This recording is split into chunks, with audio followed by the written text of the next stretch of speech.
All right, hi everybody. John Warden back again with another installment of Snakes of 12 Oaks videos. I'm joined today by my apprentice, junior snake guy. And what kind of a snake do we have here today? We have an eastern garter snake. That's right, we have an eastern garter snake. It's been quite a while since we recorded any videos for Snakes of 12 Oaks, and that's really mainly because most of the common stuff we've already recorded videos for, the rat snakes, decays, browns, king snakes, etc. So we're really getting down to now the lesser common species in the neighborhood, and I haven't had an opportunity to do so for a while. But in the entire 8 years that I've lived in 12 Oaks, this is only the third eastern garter that I'm aware of being in somebody's yard. So not super commonly encountered in the neighborhood, but still something you could come across. From a diet standpoint, what do these snakes eat, Wes? They usually eat frogs, toads, and fish. Frogs, toads, and fish. That's right. They're mostly amphibian and fish eaters. Young ones will eat invertebrates.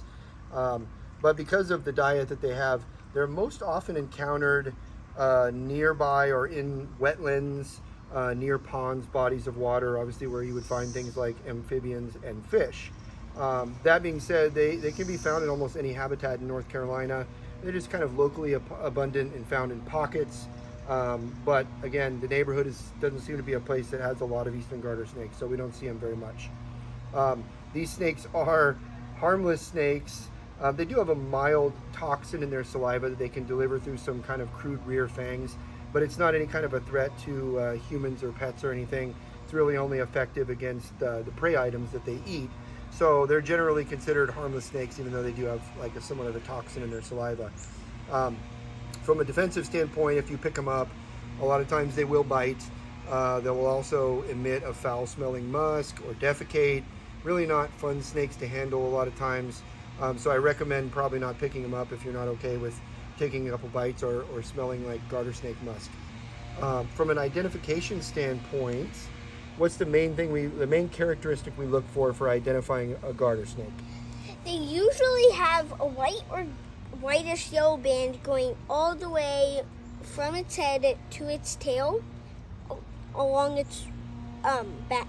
That's right. In its body. That's right. That dorsal stripe running all the way down the length of the body is one of the main identifiers for a garter snake. Usually they'll have this kind of darker and lighter checkering pattern on the side that you see here. But the white line or the light colored line all the way down the back is a dead giveaway. Otherwise, they are really kind of rough, heavily scaled. They have keeled scales, kind of like a file, so very rough and bumpy, as opposed to some of the smoother and more shiny snakes that we have in the neighborhood. Again, these snakes aren't super common in the neighborhood. You might encounter one.